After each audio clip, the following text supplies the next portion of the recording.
रूसी राष्ट्रपति ने साफ चेतावनी दी है कि अगर पश्चिमी देश यूक्रेन में अपनी सैनिक भेजते हैं तो वे रूस की सेना के लिए निशाना माने जाएंगे।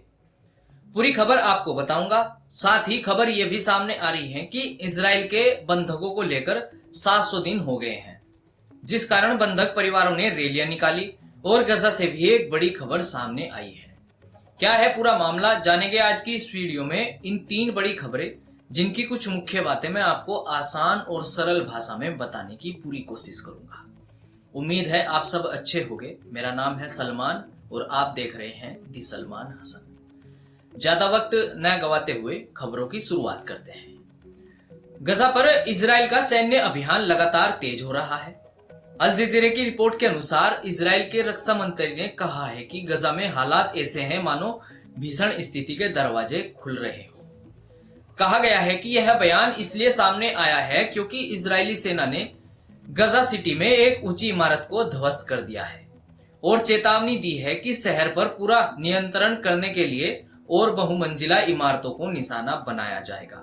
रिपोर्ट बता रही है कि ताजा हमले में कम से कम 40 से अधिक लोग, जिनमें बच्चे भी शामिल है, कार्रवाई के दौरान उनकी जान माल का नुकसान हुआ है। इजरायली सेना की तरफ से कहा गया है कि अब उसने गजा सिटी के 40% हिस्से पर नियंत्रण कर लिया है और कार्रवाई और बढ़ा दी गई है। वहीं खबर यह भी है कि इजराइल में बंधकों के परिवारों ने रैलियां निकाली। द टाइम्स ऑफ इजराइल की रिपोर्ट बता रही है 7 अक्टूबर 2023 को हुए हमले को आज 700 दिन हो गए हैं, जब हमास ने कई इजरायली लोगों को बंधक बना लिया था, जिस कारण इजराइल के कई शहरों में प्रदर्शन हो रहे हैं। रिपोर्ट के मुताबिक परिजनों ने सरकार से अपील की है कि बंधकों की रिहाई के लिए तुरंत समझौता किया जाए। छोड़े गए बंधकों और अभी कैद में मौजूद लोगों के परिवारों ने प्रदर्शन करते हुए मांग की है कि सरकार संघर्ष को आगे बढ़ाने के बजाय हमास के साथ बातचीत शुरू करे। परिजनों का कहना है कि कार्रवाई को बढ़ाने से बंधकों की जिंदगी और बड़े संकट में पड़ सकती है।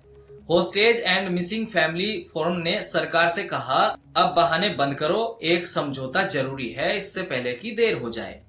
कई आरोप सरकार पर लगाए जा रहे हैं और कई बातें सीधे इजरायली सरकार से कही जा रही है, लेकिन इजराइल सरकार का कहना है कि समझौता तभी होगा जब हमास उनकी सभी शर्तें माने।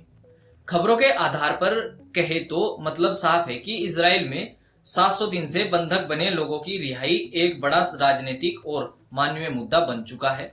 परिजन सरकार से बातचीत पर लौटने की अपील कर रहे हैं, जबकि सरकार और हमास के बीच शर्तों पर सहमति अब भी मुश्किल बनी हुई है। अब ऐसे में कोई समझौता हो पाएगा या नहीं, ये कहना मुश्किल है। आप क्या मानते हैं दोस्तों? अपनी राय कमेंट्स में जरूर बताएं। अब बढ़ते हैं अगली बड़ी अपडेट की तरफ। राष्ट्रपति पुतिन ने बड़ी चेतावनी देते हुए कहा कि अगर यूक्रेन में पश्चिमी सैनिक होंगे तो वह रूस का निशाना बनेंगे। अल जजीरा की रिपोर्ट के अनुसार रूस के राष्ट्रपति व्लादिमीर पुतिन ने साफ चेतावनी दी है कि अगर पश्चिमी देश यूक्रेन में अपने सैनिक भेजते हैं तो वे रूस की सेना के लिए वैध निशाना माने जाएंगे। रिपोर्ट के मुताबिक यह बयान उस समय दिया गया है जब 26 देशों का एक गठबंधन इस बात पर सहमत हुआ है कि किसी संभावित शांति समझौते के बाद वे यूक्रेन की सुरक्षा गारंटी के लिए सैनिक भेज सकते हैं।